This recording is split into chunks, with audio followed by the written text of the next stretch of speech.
The following opinions are solely those of BoatTest.com and its test captain.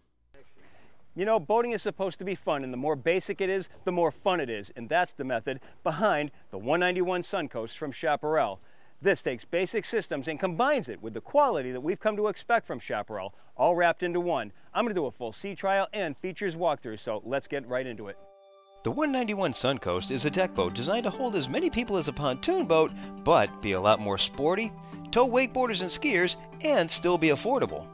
She has an 8-foot 6-inch beam carried well forward, low freeboard for easy entry, and relatively lightweight at 2,870 pounds dry for low-cost trailering. Well, we have a 12-person capacity on this boat, and a lot of that comes from the available seating that, as you can see, wraps nearly 360 degrees around the boat. In the bow, the beam is carried so far forward, so there's plenty of seating here, and in the cockpit, we can also swing the helm seat around so that the captain can join the crowd. A cocktail table certainly adds to the functionality of the cockpit. Under the forward seat on the port-hand side, we have dedicated storage for the cockpit table, plus the water toy inflator and the 9.5-gallon water tank. This walkthrough area has available options. First of all, we've got a 56-quart cooler, an efficient ski package. This can be converted into a live well. We've got an optional ski tow pylon, plus we can put a cushion here with a backrest or just a filler into the back. And drink holders are conveniently located.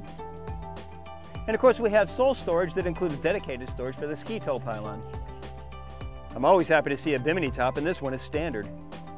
There's a step leading up to the foredeck where we have a concealed 4-step beach reboarding ladder and an anchor underneath. A filler cushion will add even more seating, and a second filler cushion will turn the area into a sun pad. And we can also move the table from the cockpit to the bow, adding functionality to this area. And speaking of functionality, take a look at this. We've got a solid surface counter with a single basin stainless steel sink and a pull-out sprayer on a stainless steel hose, stainless steel drink holders, trash is underneath. Our test boat is powered with a 115 horsepower Yamaha 4-stroke. The boat will take up to 200 horsepower. The seat that I'm sitting on has a battery and storage underneath. The seat to the opposite side has a battery switch and storage. There are 2 pull-up cleats that are part of the deluxe package, and we've got a concealed reboarding ladder over to the starboard side. And notice how there's even room to walk around the engine well. Even while simplicity is the key word, we still have some features that belie the fact that this is supposed to be a cost-effective boat. Among them, the 2 Yamaha gauges with selectable information. Stereo is located right in the center, padded brow just above, and look at this, a digital depth gauge. Alongside, there's an auxiliary input, along with an auxiliary plug.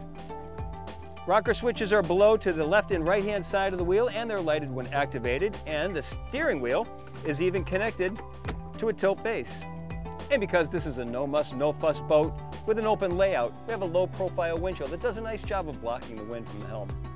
Now here's something I definitely didn't expect to see on an affordable boat. Bucket seat with a single flip-up bolster. Notice it wraps around, it's got different densities of foam, double stitching, and it's open in the back for ventilation. Plus it swivels and slides. The Chaparral 191 SunCoast has a length overall of 20 feet, a beam of 8 feet 6 inches, and a draft of 30 inches. With an empty weight of 2,870 pounds, full fuel, and 3 people on board, we had an estimated test weight of 3,685 pounds. With the single Yamaha 115 4-stroke turning a 13 1/4 by 17 K prop, we reached our top speed of 39.7 miles per hour at 6,400 RPM. Best cruise came in at 4,000 RPM and 25 miles per hour.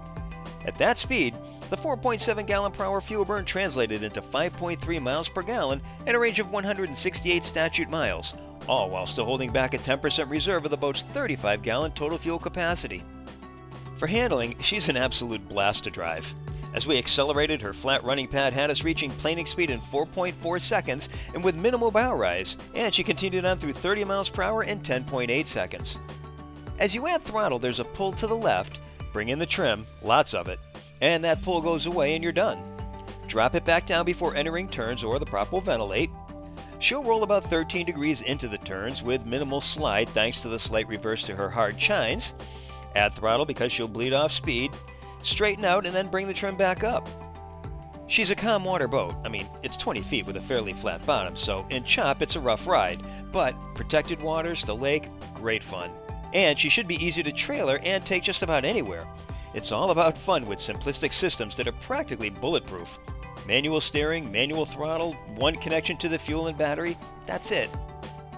Well, clearly we've got simple systems, so there's no muss and no fuss, and some additional features as well, all coming together in the 191 SunCoast from Chaparral. For BoatTest.com, I'm Captain Steve. We'll see you on the water.